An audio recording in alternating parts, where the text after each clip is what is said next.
بسم الله الرحمن الرحيم، وصلى اللهم وسلم على سيدنا محمد. نواصل تقديم هذه الحصص الخاصة بمواضيع السنة الرابعة، ودائما مع ميدان الظواهر الكهربائية. ننتقل اليوم إلى ملخص آخر، ولكن قبل أن نطرق هذا الباب لا بأس وأن نذكر ببعض المفاهيم التي تم دراستها في مستوى السنة الثانية متوسط، والتي تتعلق بالنموذج الجزيئي. النموذج الجزيئي وصلنا فيه خلال هذا المستوى إلى تعريف الجزيء أو إعطاء مفهوم الجزيء، فقلنا أن الجزيء هو اتحاد أو تراص ذرتين فأكثر. قد تكون هاتين الذرتين متماثلتين، وقد يكون هناك اختلاف بين هذه الذرات لتشكيل الجزيء، لكن التساؤل الذي يمكن أن يطرح هنا هو: ما هي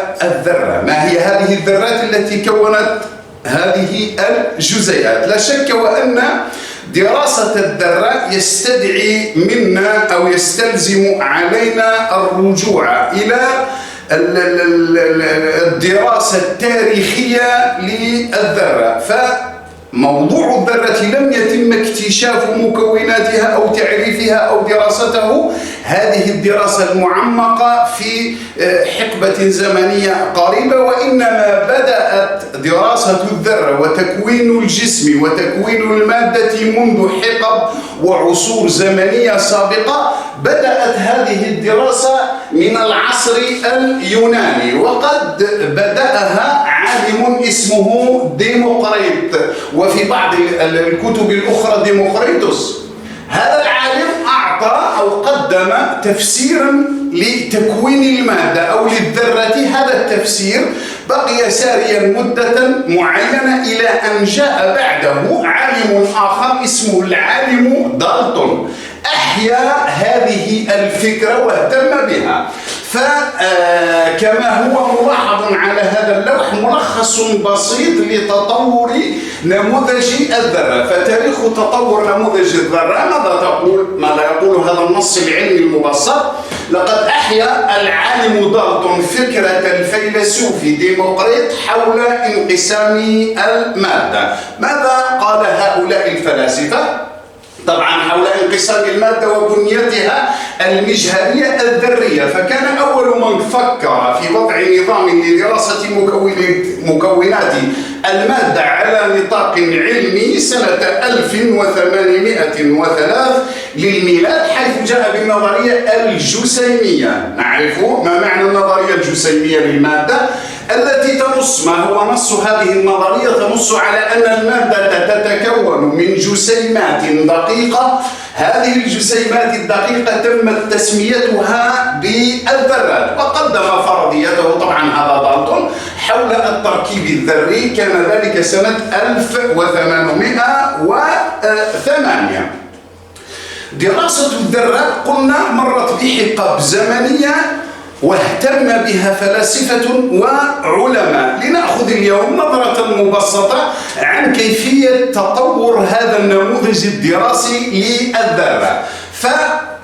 فتطور نموذج الذرة، لقد مرت الذرة بعدة نماذج أبرزها نموذج تومسون. اهتم تومسون بدراسة الذرة، فماذا اقترح سنة 1904؟ تصور أن الذرة على شكل كرة صغيرة مشحونة بشحنة كهربائية موجبة محشوة بإلكترونات سالبة الشحنة. فماذا قال تومسون؟ كملخص بسيط هنا، ماذا قال تومسون حول وصفه للذرة؟ مثل الذرة بكرة محشوة من الداخل حشوا موجب، وتتواجد بها دقائق صغيرة ذات شحنة موجبة سماها الإلكترونات. إذا الحشو الداخلي للذرة حشو موجب، وقال أن هناك دقائق صغيرة أخرى سماها الإلكترونات ذات شحنة سالبة. وجد أن طبيعة هذه الشحنات اقترح أن طبيعة الشحنات تختلف عن طبيعة الحشو، فالحشو موجب، أما الدقائق الصغيرة التي سماها الإلكترونات فهي ذات شحنة سالبة، حيث تصور أن الذرة على شكل كرة صغيرة مشحونة بشحنة كهربائية موجبة محشوة بإلكترونات سالبة الشحنة. طبعا هذا نموذج تومسون كما هو ملاحظ في هذا المخطط. جاء بعده ريذرفورد هذا قام بدراسات عديدة للذرة وأجرى تجارب عديدة.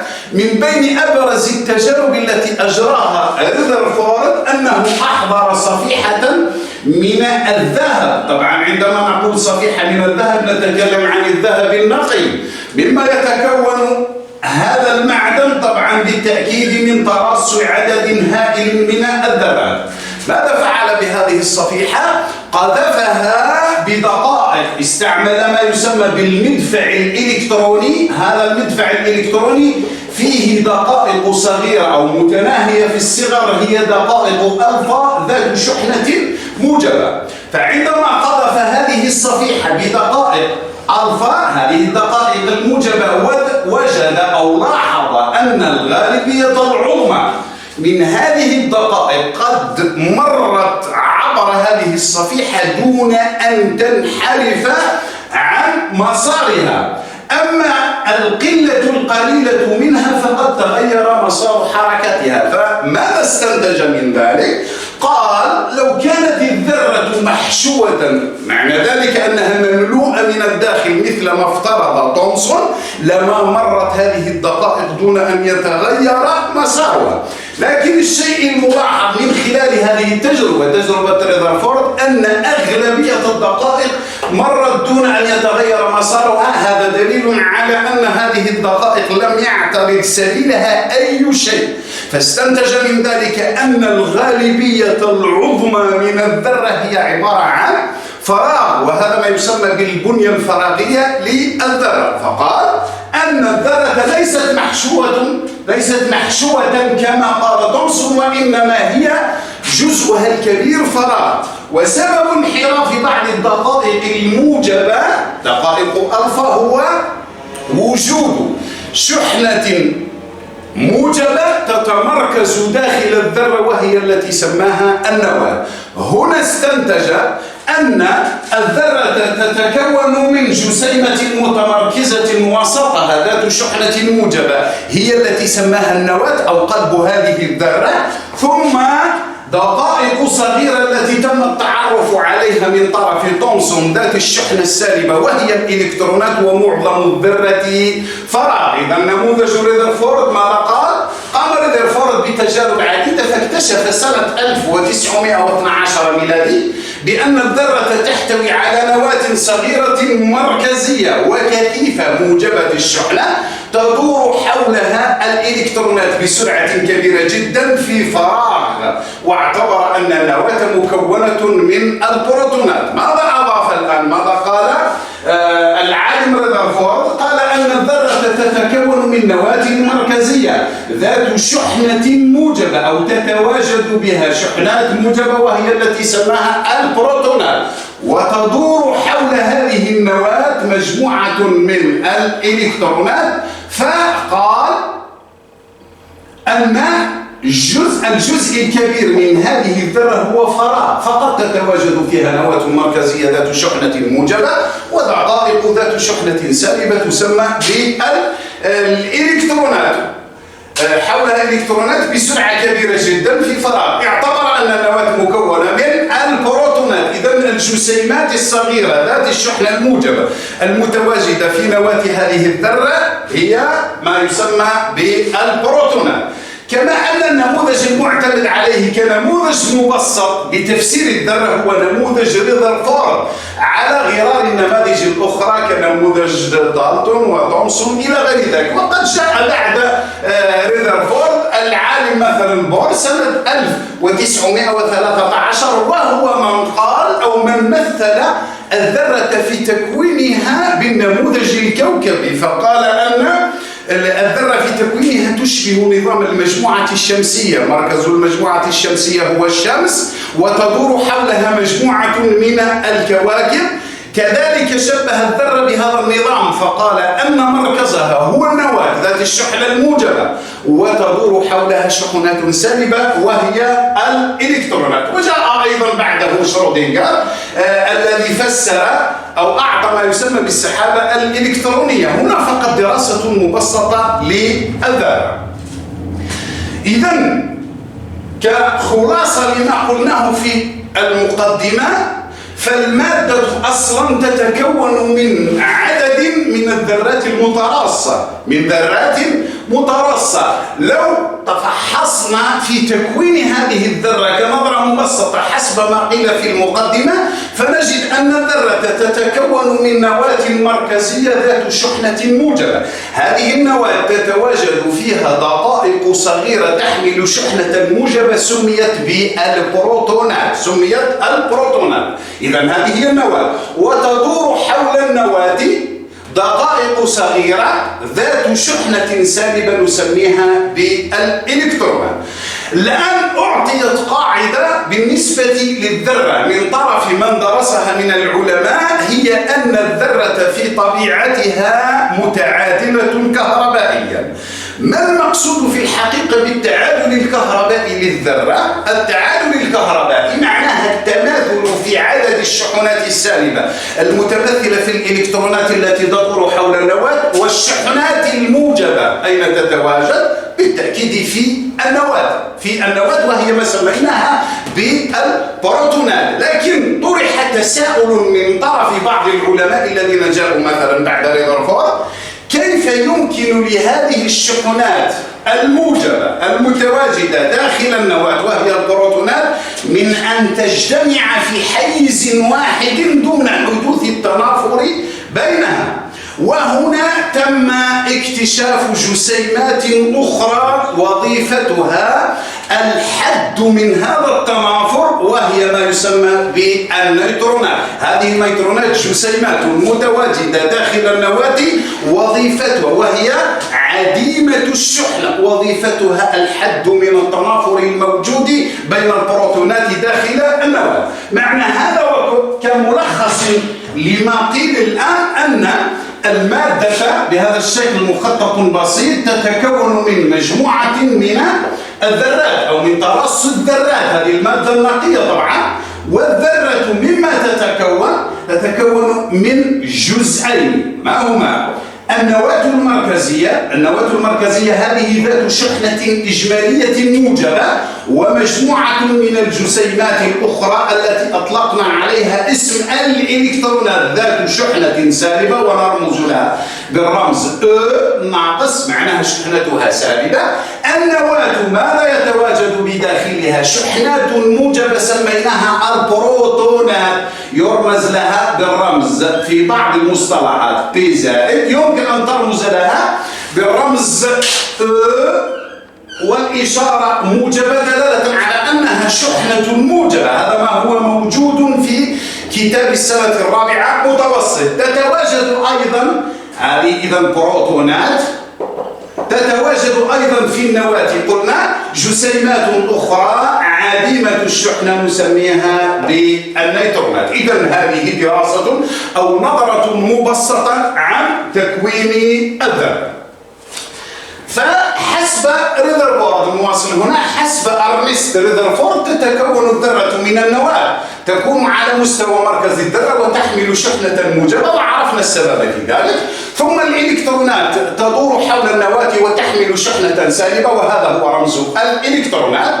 يوجد داخل النواة دقائق صغيرة موجبة الشحنة سميناها بالبروتونات، ودقائق أخرى للحد من التنافر وهي غير مشحونة تسمى النيوترونات. ما معنى غير مشحونة؟ أي أنها لا تحمل شحنة كهربائية. طيب الآن أصغر حمولة تم التعرف عليها، أصغر حمولة كهربائية تم التعرف عليها وهي حمولة الإلكترون، سواء كانت هذه الحمولة سالبة في الإلكترون أو حمولة موجبة في البروتون، فهما من حيث المقدار العددي أو من حيث مقدار هذه الحمولة متماثلة، ولكن فقط إحداهما سالبة والأخرى موجبة. طيب هذه الحمولة أصغر حمولة نسميها بالشحنة العنصرية. ما معنى شحنة عنصرية؟ معناها أصغر حمولة كهربائية تم التعرف عليها وهي حمولة الإلكترون، وهي مماثلة أيضا لحمولة البروتون، ومقدارها 1.6 في 10 أس ناقص 19، وتقدر بوحدة اسمها الكولون. فهي في الإلكترون ذات شحنة سالبة، وفي البروتون ذات قيمة أو ذات نوعية موجبة. لكن كمقدار لاحظ الآن الشحنة العنصرية هي أبسط وأصغر شحنة كهربائية يمكن أن تحملها دقيقة ويرمز لها بالرمز E، وهي حمولة الإلكترون، وهي مماثلة لحمولة البروتون، وقيمتها 1.6 في 10 أس ناقص 19. وهذا المقدار الفيزيائي وهو الشحنة الكهربائية أو الحمولة الكهربائية يقدر بوحدة اسمها الكولوم، يرمز له بالحرف سي. إذا وحدة قياسها في النظام الدولي للوحدات هي الكولوم، ويرمز لها بالرمز سي. الشحنة الكهربائية للإلكترون، إذا حمولة الإلكترون هي 1.6 في 10 أس ناقص 19 كولوم، ولكنها حمولة سالبة، إذا ناقص. حمولة البروتون أو ما يسمى بالشحنة الكهربائية للبروتون أيضا مساوية في المقدار العددي لحمولة الإلكترون، 1.6 في 10 أس ناقص 19 كولون، ولكن نوعيتها موجبة. طيب في الحالة العادية للذرة، الذرة تكون متعادلة كهربائيا، وهي قاعدة أساسية. الذرة في طبيعتها متعادلة كهربائيا. المقصود بالتعادل الكهربائي، كلمة التعادل تعني التساوي بين مقدارين. فما هما المقداران الموجودان بالذرة ويتساويان؟ هما عدد الشحنات الموجبة والمتمثلة في البروتونات، وعدد الشحنات السالبة والمتمثلة في الإلكترونات. فالذرة في الحالة العادية تكون عدد شحناتها السالبة يساوي عدد شحناتها الموجبة، بمعنى آخر عدد الإلكترونات فيها يساوي عدد البروتونات. لاحظ هنا كل ذرة لها عدد إلكترونات خاص بها، بحيث يكون مساو لعدد البروتونات فيها. وجه الاختلاف بين ذرة وأخرى هو في عدد الإلكترونات. نعطي مثالا على ذلك. أصغر الذرات مثلا هو ذرة الهيدروجين، والتي تحوي إلكترونا واحدا، معنى ذلك أنها تحوي بروتونا واحد، وهذا ما يمثل التعادل في هذه الذرة. على سبيل المثال كما هو موضح أمامنا هنا، ذرة الكربون عدد شحناتها السالبة، يعني عدد إلكتروناتها الموضحة باللون الأخضر، وهو 6 إلكترونات. كم يتواجد بها من شحنة موجبة أو من بروتون؟ بالتأكيد 6 بروتونات، وهذا ما يسمى بالتعادل. إذا ذرة الكربون راح نأخذها كمثال عن بقية الذرات. هكذا ذرة الكربون بها 6 إلكترونات. أيضا معنى ذلك في حالة التعادل الكهربائي أنها تحوي أيضا 6 بروتونات. إذا 6 إلكترونات و6 بروتونات. طبعا الإلكترونات الشحنات السالبة، والبروتونات الشحنة الموجبة. فهي تحوي شحنة إجمالية سالبة تتمثل في حمولة هذه الذرة من الشحنات السالبة. كل إلكترون يحمل شحنة كهربائية قيمتها 1.6 في 10 أس ناقص 19 سالبة، وكل بروتون يحمل حمولة كهربائية أو شحنة كهربائية مقدارها 1.6 في 10 أس ناقص 19 كولون، وهي موجبة. معنى ذلك أن الذرة بها شحنة إجمالية سالبة، وبها شحنة أيضا إجمالية موجبة. أين تتوضع الحمولة السالبة؟ طبعا في السحابة الإلكترونية المتمثلة في الإلكترونات.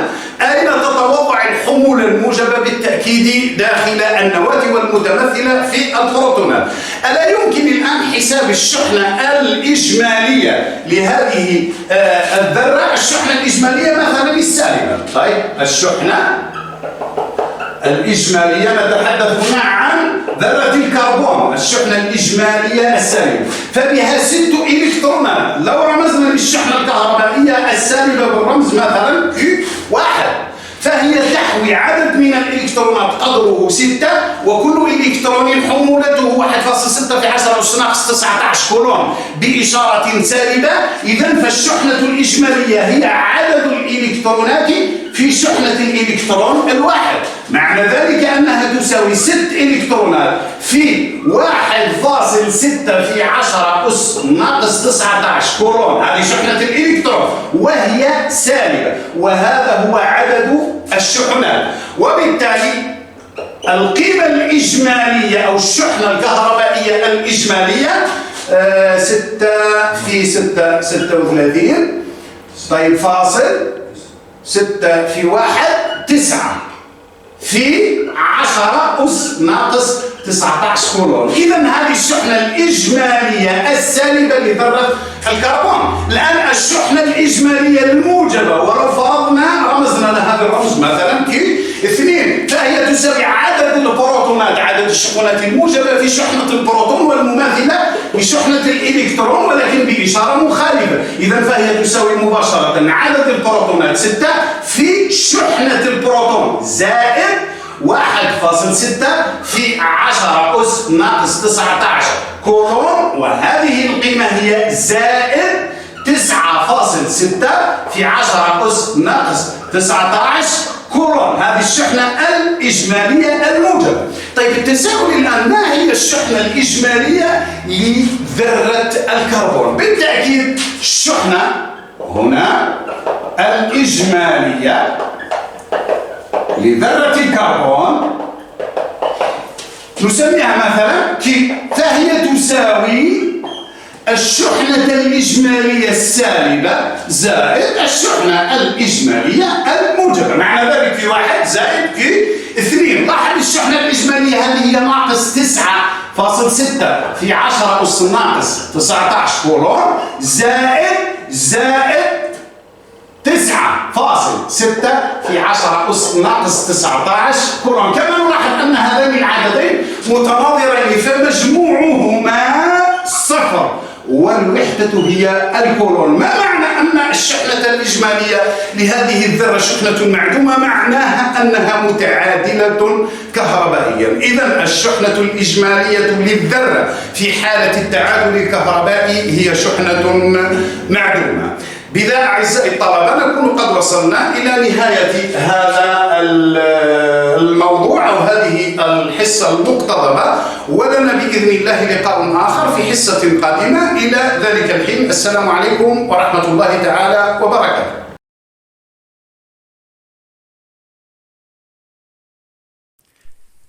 شكرا على المشاهدة. لا تنسوا الاشتراك في القناة، الضغط على الجرس، الإعجاب بالفيديو. شكرا.